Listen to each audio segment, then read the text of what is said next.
नमस्कार, जय हिंद. मी शुभांगी सुकरे तुम्हा सगळ्यांचं स्वागत करते नाशिक ग्रामीण पोलीस शिपाई भरतीच्या मराठी व्याकरणाच्या विश्लेषणामध्ये. तर आजचा आपला जिल्हा निवडलेला आहे आपण नाशिक ग्रामीण. तर याच्यामध्ये टोटल किती प्रश्न आले होते, कोणत्या कोणत्या टॉपिकवर होते आणि पेपर कसा होता? मराठी व्याकरणाचा या पेपरमध्ये मीडियम लेवल होती की सोपी लेवल होती एकदम की हार्ड होती, हे सगळं डिटेलमध्ये आजच्या व्हिडिओमध्ये आपण डिस्कस करणार आहोत आणि सोल्युशन अगदी डिटेलमध्ये बघणार आहोत. तर सुरुवात करूयात नाशिक ग्रामीणच्या मराठी व्याकरणाच्या प्रश्नांना. चला, पहिला प्रश्न आहे आपला इथे. अश्व या शब्दाचा खालीलपैकी कोणता शब्द समानार्थी शब्द नाही? अश्व शब्दाचा कोणता शब्द समानार्थी नाही असं आपल्याला इथे विचारलेलं आहे? घोडा, वारू, बाजी आणि भुजंग. काय येईल बरोबर? अश्व शब्दाचा कोणता शब्द समानार्थी नाही?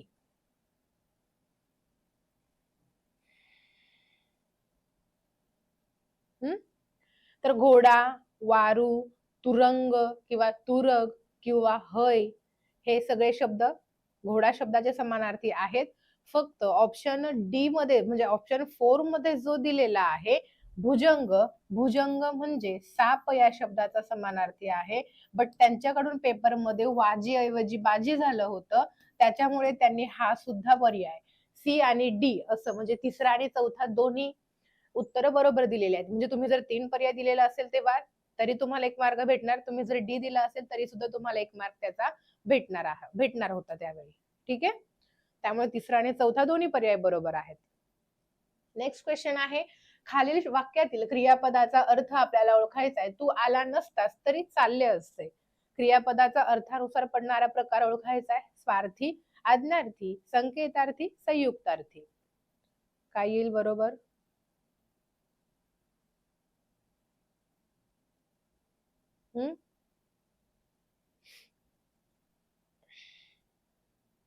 तू आला नसतास तरी चालले असतं. इथं काय केलेलं आहे? जरी तरीचा संबंध आहे.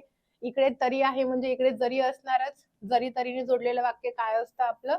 संकेतार्थी असतं. म्हणून ऑप्शन 3 आला राईट.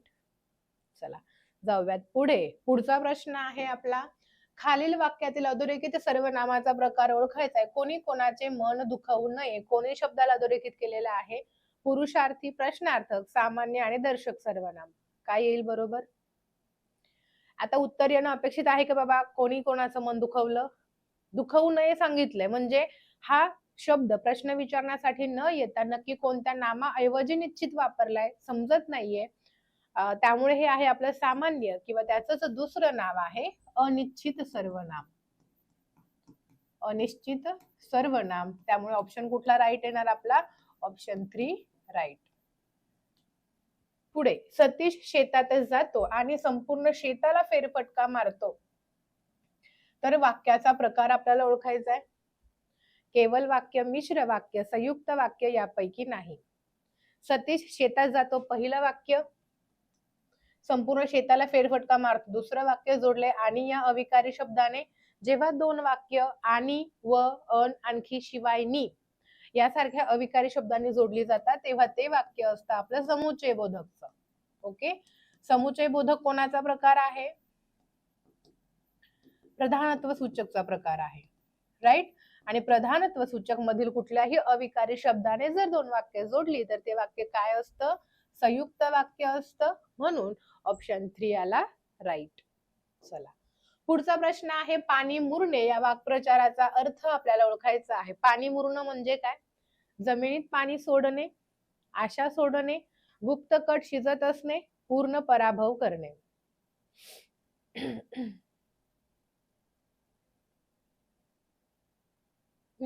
पाणी म्हणजे कुठंतरी पाणी मुरतंय. आपण म्हणतो ना दाल में कुछ तो काला है, म्हणजे काहीतरी गडबड आहे असा अर्थ होतो त्याचा. म्हणजेच गुप्त कट शिजत असणे म्हणजे प्लॅनिंग चालू राहणं. Option 3 right. नेक्स्ट क्वेश्चन आहे, शरद क्रिकेट खेळतो या वाक्यातील प्रयोग आपल्याला ओळखायचा आहे. काय येईल? कर्तरी, कर्मणी, भावे आणि संकीर्ण.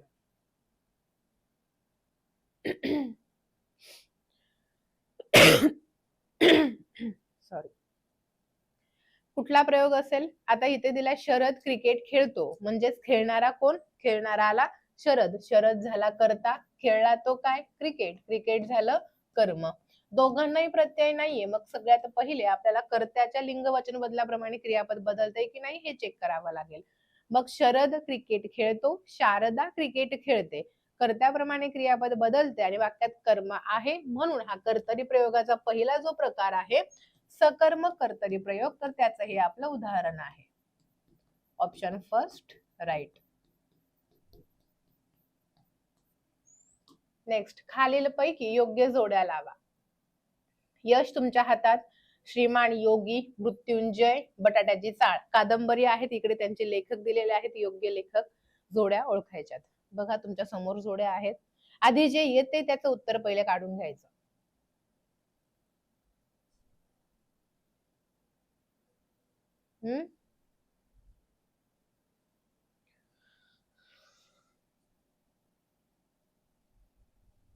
काय येतं? यश तुमच्या हातात, शिवखेरा, राईट, श्रीमान योगी आणि मृत्युंजय एक्झामला विचारून झालेला आहे. मृत्युंजय शिवाजी सावंत आहे आणि श्रीमान योगी रणजित देसाई. म्हणजे 2 ला अ कुठे कुठे दिलेला आहे, 1 आणि 3 मध्ये. 2 ला अ, 3 ला ड कुठे दिलाय, 1 मध्ये आणि 3 मध्ये पण दिलेला आहे.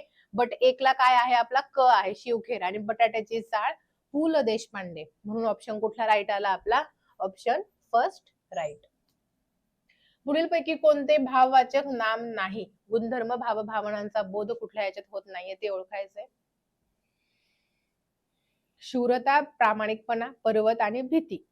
तर पर्वत ग्रुप गट समूहाचा बोध होतोय. कोणता पर्वत हे माहिती नाहीये, म्हणून हा भाववाचक नाम नसून सामान्य नाम आहे. Option 3 right. आभाळागत माया तुझे आम्हावरी राहू दे या वाक्यातील अलंकार आपल्याला कोणता आहे तो ओळखायचा आहे. दृष्टांत, स्वभावोक्ती, उपमा, अर्थांतर, न्यास. आता समसमान सारखे प्रमाणे परिपरिस गत यांच्यापैकी कुठलाही एक शब्द जर वाक्यात आला तर तो कुठला अलंकार असतो? दोन वस्तूंमधील साधर्म्य दाखवण्यासाठी वाक्यात हे शब्द वापरतात, म्हणून उपमा अलंकार. Option 3 right. पुढे स्वहित या शब्दाचा विरुद्धार्थी शब्द ओळखा. स्वहितला विरुद्धार्थी स्वार्थ, परमार्थ, राग आणि अभिमान.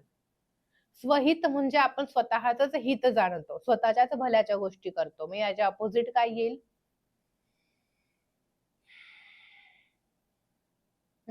परमार्थ म्हणजे स्वतःचा विचार न करता दुसऱ्याला फायदा होईल असं वागणं. Option second right. क्लिअर? चलो नेक्स्ट. अ आणि आ हे कोणत्या प्रकारचे वर्ण आहेत? 2 सजातीय स्वर आहेत. हे 2 सजातीय स्वर एकत्र आल्यानंतर एक दीर्घ स्वर तयार होतो. सजातीय म्हणजे उच्चारामध्ये समानता. Option 3 right. पुढचा प्रश्न, रामास वनवास मिळाला या वाक्यात रामास या शब्दाला कुठली विभक्ती आहे? सलाते, सलानाते. द्वितीया, चतुर्थी दोघांचेही प्रत्यय आहेत. इथे द्वितीया दिलेलीच नाहीये, त्यामुळे काय उत्तर येईल? चतुर्थी. Option first right. प्लस मिळाला म्हणजे त्याला भेटलाय, दान किंवा भेट चा बोध झाला तर चतुर्थी असते. पुढे सप्तमी विभक्तीचे प्रत्यय आपल्याला ओळखायचे. सप्तमी विभक्तीचे प्रत्यय कुठले असतात? त, इ, आ याचा कारक अर्थ आहे अधिकरण. स्थळ किंवा वेळेचा बोध तिथे होतो. ठीक आहे. सलाते, सलानाते द्वितीय आणि चतुर्थीचे प्रत्यय आहेत. निशी ही तृतीया, चाची, चेचा षष्टी विभक्तीचे प्रत्यय आहेत. चलो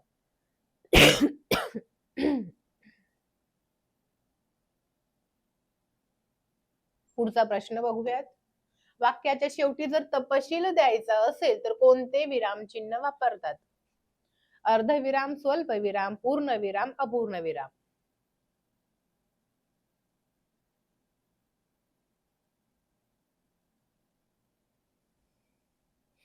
काय येईल बरोबर?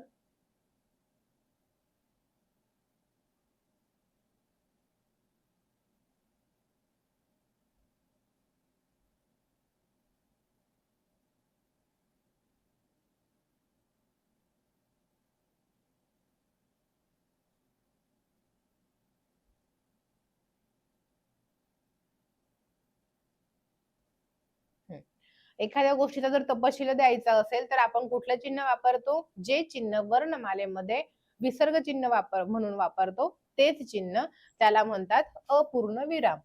हे वालं पूर्ण विराम वाक्याचा अर्थ पूर्ण झाल्यावर वापरतो शेवटी. स्वल्पविराम दोन समान दर्जाचे शब्द शेजारी शेजारी आल्यात त्यांच्यामध्ये वापरतो किंवा संबोधन दर्शवताना वापरतो. आणि अर्धविराम दोन छोटी वाक्य उभयान्वयी अव्यय अविकारी शब्दाने जोडलेली असताना वापरतो. ठीक आहे, क्लिअर? ऑप्शन 4 आला इथे राईट. मग चला पुढे. पुढचा प्रश्न आहे आपला, खालीलपैकी मराठीतील पररूप संधीचे उदाहरण कोणते? आता पररूप संधी ओळखायला सांगितली. पररूप म्हणजेच काय? तर दोन वर्ण जेव्हा एकत्र येतात तेव्हा पहिल्या शब्दातील शेवटचा वर्ण लोप होतो आणि दुसऱ्या शब्दातील पहिला वर्ण कायम राहतो. ही निव्वळ मराठी संधी. पूर्वरूप आणि पररूप हे दोन प्रकार त्याचे आहेत. ठीक आहे, सॉरी. आता इथे जर बघितलं तर सांगेन जो शब्द आहे ना, सांग अधिक एन, बट जेव्हा सांगेन शब्द तयार झालाय तेव्हा तुम्ही बघू शकता पहिल्या शब्दातील शेवटचा वर्ण अ आहे, दुसऱ्या शब्दातील पहिला वर्ण ए म्हणजे एक मात्रा आहे, राईट? तर अ काढून टाकलाय आणि एक मात्रा घेतलाय एन, म्हणून दुसऱ्या शब्दातील पहिला वर्ण घेतलाय, म्हणून हा झाला पररूप स्वरसंधीचं उदाहरण. Option second right. सॉरी. दिगंबर दिक अधिक अंबर तृतीय व्यंजन संधी आहे. नभ विसर्ग अधिक मंडल नभोमंडल, विसर्ग उकार संधी, अत विसर्ग अधिक एव अतएव. क्लिअर? चलो जाऊयात पुढे. घनश्याम सुंदरा श्रीधरा अरुणोदय झाला या गीतातून कोणत्या रसाचा प्रत्यय येतो? वीर रस, करुण रस, श्रृंगार रस, शांत रस. परमेश्वराविषयी भक्ती कशामध्ये येतं? सगळं हरिपाठ, पसायदान, अभंग किंवा भजनांच्या ज्या ओळी आहेत त्या सगळ्या शांत रसामध्ये येतात. Option 4 right. पुढचा प्रश्न, माधव जुलियन हे कोणाचं टोपण नाव आहे? लेखक त्यांची टोपण नावं सुद्धा विचारली जातात, जसं ग्रंथ कादंबरी त्यांचे लेखक विचारले जातात, अगदी त्याच प्रकारे. महत्वाचं आहे, पाठांतर ठेवा. माधव केशव यापैकी नाही, माधव नारायण, माधव त्र्यंबक पटवर्धन. ओळखा.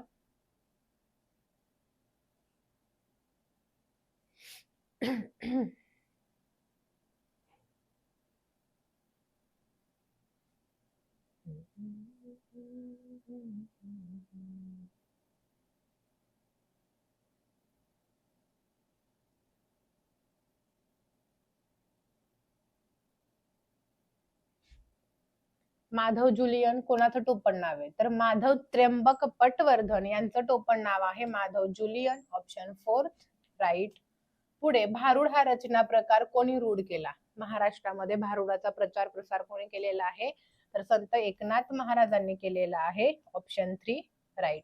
ध्वनिदर्शक शब्द ओळखायचा आहे. म्हशीच्या आवाजाला काय म्हणतात? तर म्हैस काय करते? रेकते, त्यामुळे म्हशीच्या आवाजाला रेकणे म्हणतात. Option second right. पुढे वृत्तावर प्रश्न आहे, मात्रा वृत्तावर. मात्रा वृत्तातील गण हे साधारणपणे किती मात्रांचे असतात? महत्वाचं आहे, पाठांतर ठेवा. 4 मात्रांचे, 2 मात्रांचे, 3 मात्रांचे आणि 9 मात्रांचे. ओळखा.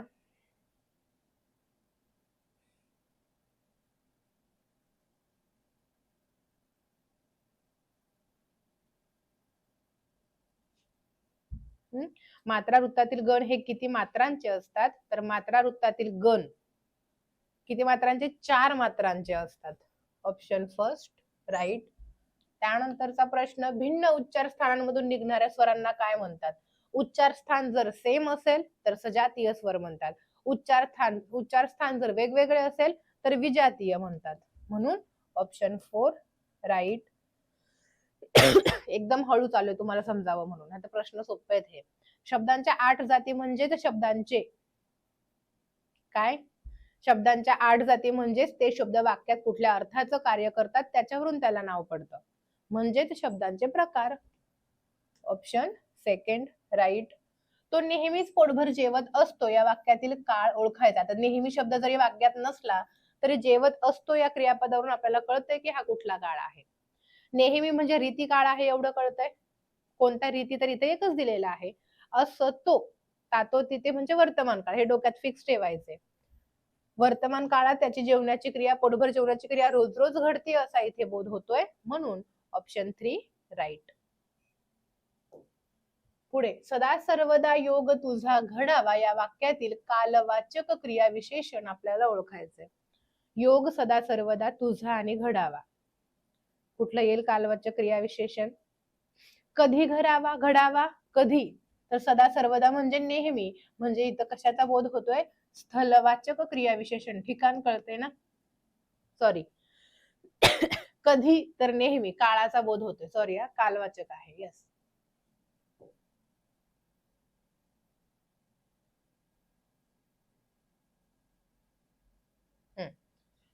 सदा सर्वदा ऑप्शन सेकंड आला राईट. पुढचा प्रश्न आहे आपला, असतील शिते तर जमतील भूते या म्हणीसाठी पर्यायी म्हण आपल्याला ओळखायची आहे.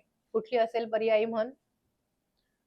असतील शिते तर म्हणजे समानार्थी, दोघांचे अर्थ सेम आहेत. असतील शिते तर जमतील भूते म्हणजे जेव्हा आपल्या जवळ संपत्ती पैसा असतो तोपर्यंतच आपले मित्र आपले असतात.